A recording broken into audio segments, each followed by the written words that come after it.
Hi, welcome to Blue Rose Podcast, a podcast dedicated to empowering women in their quest for self-discovery and growth.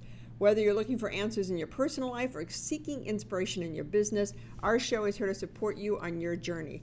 Join us as we explore the challenges and potentials while discovering the keys to unlocking your full potential and finding your Blue Rose. Welcome to episode 101, From Bruise to Breakthrough, a Dry January Journey. Now, I had never heard of dry January until last year. I'm on a call, and this guy, it was the end of the month, and the guy's talking about how he's got a drink waiting for him at home because dry January is over. And I'm like, what's that? And he explains that you go all month without drinking, and it's to prove to yourself that you don't need alcohol and to cleanse your system and all that. I forgot about it until December. Now, if you follow my podcast, you know that last year I had COVID and I was a long hauler. Then I hit my head and had a concussion. It wasn't my year health-wise. So I thought, you know what? I'm going to do dry January. Now, I had some challenges, personal challenges. The first one is I had my first drink when I was probably 5 or 6 years old. My dad and his friends used to like to give me alcohol and watch me be goofy. Now, when you have neuroassociation conditioning, this is how you condition your mind and the patterns that you have in your mind. Because they would laugh and think it was funny, I linked drinking up with having fun. So when I would drink, I always wanted to have fun, be the life of the party. But when you get to be 65 and you're still drinking, trying to have fun, then it doesn't get so pretty. Now, I would never say I was an alcoholic, because if I went weeks without drinking, that was fine. But I say that, and I could not remember when I was sitting there, in December trying to decide if this was a good idea. I honestly couldn't remember the last time I did not have a drink on Friday and Saturday. Now, I never drank through the week. Unless, I went out to dinner or something. I would have an occasional drink on Sunday and maybe an occasional drink on Thursday, which translates into usually I would have a drink Thursday, 2 Friday, 2 Saturday, and 1 Sunday. That are strong drinks. So my point is I went a long time with drinking. So drinking became my identity because I was a drinker. I would tell people, they'd be like, do you want to have drinks? And I'm like, sure, I'm a drinker. Do you want to go out and do this with drinks? Sure, I'm a drinker. Not realizing that I was telling myself I'm a drinker. So I embarked on this journey, and these are the lessons I learned. The first things, though, I learned were the 4 Ds. One, I had to make a decision I was going to do this. And I was going to go all in on this, which meant I was not going to allow myself to have a drink or fail. And I didn't go to the extreme and dump out all the alcohol in the house or all that. I just let it sit there. Because if you have to go to that extreme, in my opinion, for me, then I'm not really committed. So I had to make the decision that I was not going to have a drink the whole way through January. And then discipline. I had to remind myself that I used to be one of the most disciplined people I know, if I must toot my own horn. If I made a decision, I would do it. But over the past 20 years, I kind of have lost that strong-willed discipline. I still have the discipline to get my job done, to get my work done, to work all night if that's what it takes to get it done. But on the personal stuff, losing weight, drinking, all that stuff, the discipline to make sure I post a podcast once a week, the discipline to make sure I do videos was shaky. And that was never me. So I had to kind of sit with where my discipline went. And I had to make the decision that I truly had the desire to stop drinking. That I no longer wanted to identify myself as a drinker. That I no longer wanted to tell people I'm a drinker.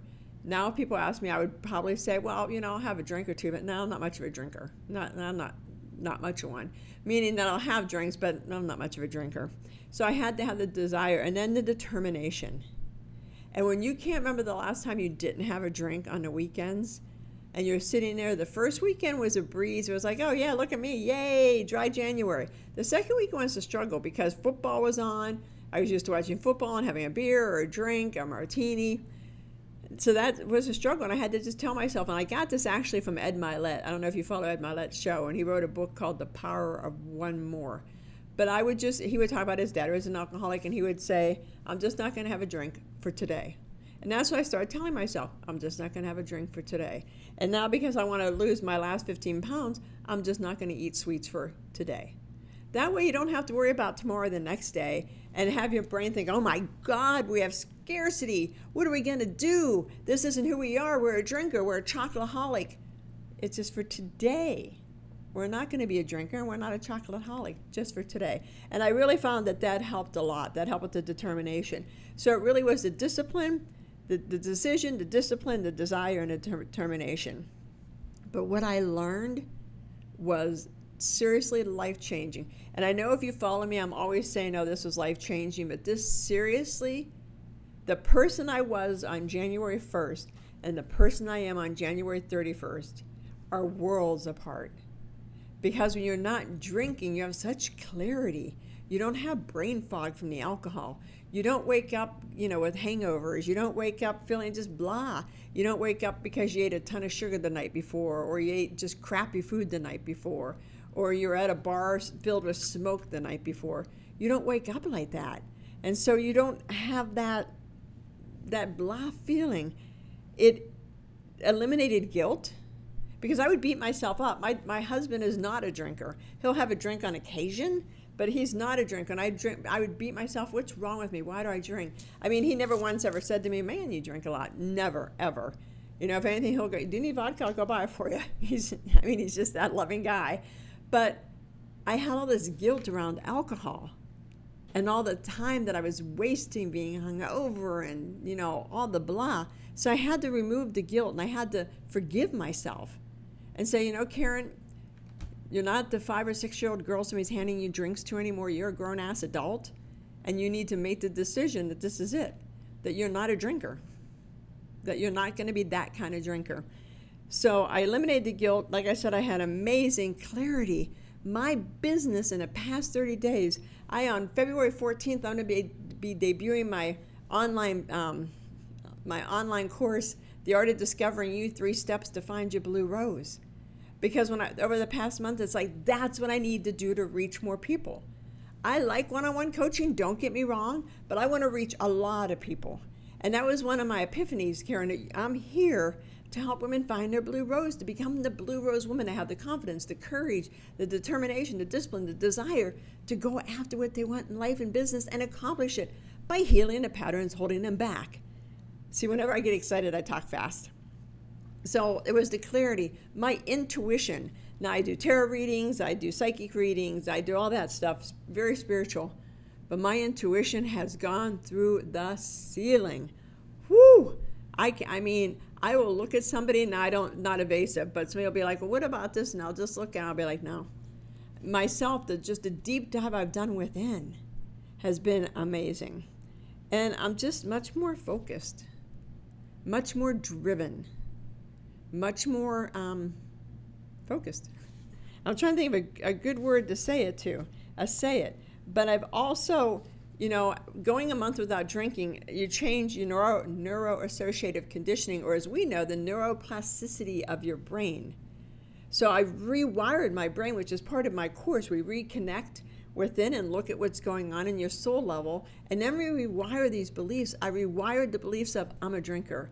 I rewired the beliefs of, when I drink, the only time I'm fun is when I drink. Drinking makes me who I am. I'm cool because I drink. I'm cool because I like martinis. I had to rewire all that to, I am a fun person without alcohol, that I'm not a drinker, that I'm not that 5-year-old girl trying to get daddy's approval and all his friends. And nothing, I just want to make sure nothing nefarious happened. They just would give me drinks, I'd be goofy, and then, they'd go on about their business, go golf or whatever. So I had to rewire my neuroplasticity, which I've done over the past month, and change the patterns. And that was the hardest thing on Fridays and Saturday nights, because, I would always have a drink because I felt like this is how I controlled it. I would never have a drink till 8 or 9 o'clock at night. I know, goofy. And so I would look at the clock almost all Friday waiting for 8:30, 9 o'clock to hit. And so I had to break that pattern. I had to break the pattern of going into the kitchen and opening up the bar to get a drink. I had to break the pattern of having a drink. And I had to break the pattern of desiring a drink and thinking it's time, and not getting mad because I couldn't have a drink, which is, this is just honest. I'd get mad about, and pouty, why can't I have a drink? And then I would get into the other thing I healed over the past 30 days is the victim mindset. Well, if my parents wouldn't have given me that alcohol, I wouldn't have turned into a drinker and I wouldn't have to do this. That's how our mind works, you guys. That is how it works in a nutshell. So I had to sit there and say, Karen, first of all, you're many things, but you're not a victim.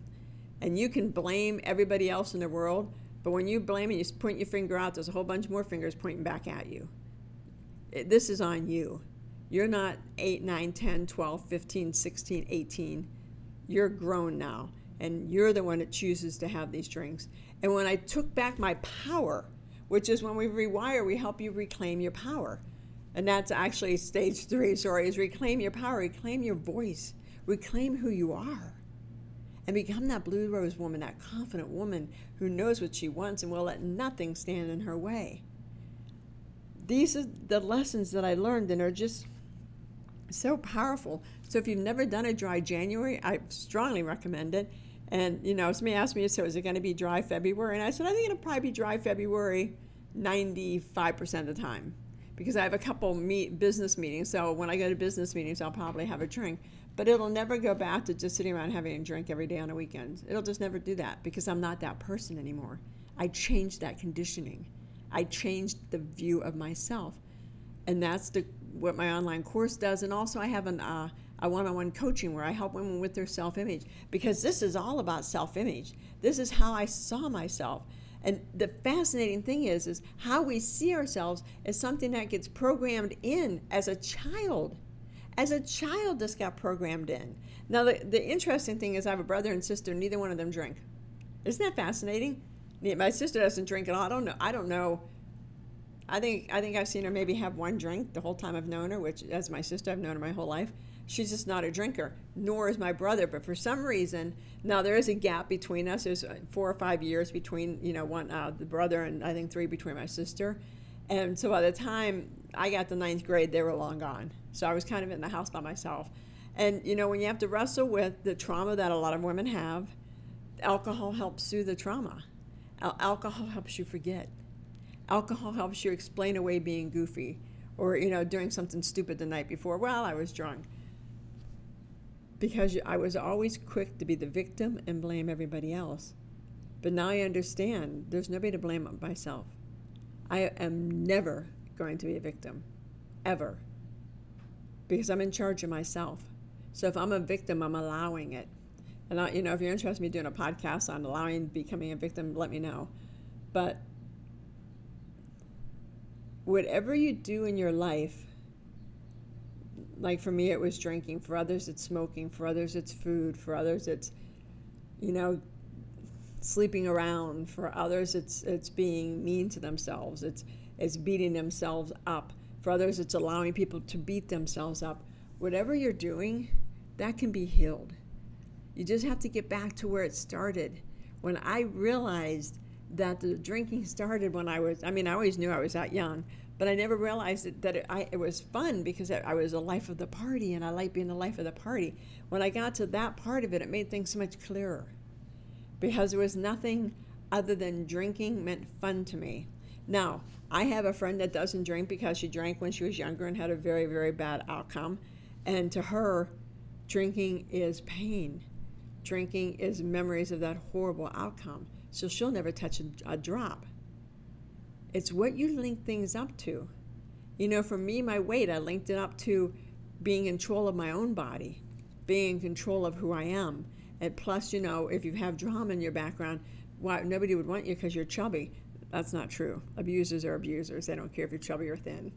But as I got older, I still identified myself as that chubby girl. And chubby girls are fun. Because again, going back to the alcohol. So you have to look at what your self-image of yourself. How do you identify yourself? Forget how other people identify you. How do you identify yourself? And then look at it and say, is that my identity? Or do I want that to be moving forward? I wrote a book, Blue Rose. I've actually written 2 books, but the second one, Blue Rose Bookstore, hit number 11 on Amazon. I don't think I told anybody for a year, 2 years. Because my self-image wasn't as an author. My self-image was of just kind of mediocre. And if I excelled, then something was going to happen that would create pain and make me slink back, and then I'd have to fight my way back up to mediocre. Another self-image issue. So whatever you're running that you don't like, you have to look within at your self-image. It's the patterns you're running, and it's what you're telling yourself. And they can all be healed. It can all be changed. I mean, if you would have told me on January 1st that going a month without drinking would be this amazing event, this breakthrough, I would have been like, really? I don't think so.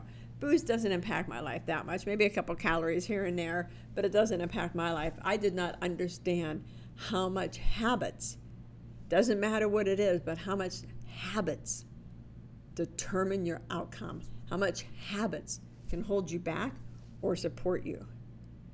And I had and still have some bad habits. And 2023 is the year that I'm cleaning up some of these bad habits, starting with the alcohol and those other bad habits I have of procrastination, of self-destruction. I have all these bad habits that are no longer bad habits because I'm eliminating them, I'm removing them. So this will be the last time I say that I'm self-destructive. I didn't have discipline. I am a powerful woman. I am a blue rose woman. I am powerful. I help people. I am confident. I am courageous. I have clarity. That's what a blue rose woman is. And if you're ready to become a blue rose woman, let's get together. Let's work. You can check out my website, KarenBarno.com. If you're here on YouTube, smash my like button and get my subscribers up so I have a more reach, so I can impact more people. My goal in 2023 is to impact over 500,000 women's lives. It's going to take a lot of work, but I'm up for it. Have a great day. If you have questions, please let me know. If you're on Facebook, go over and like my Facebook page, Karen Barno. Check out my website if you're on TikTok, Karen Barno. And have a great day, y'all. Take care, and here's to you finding your blue rose.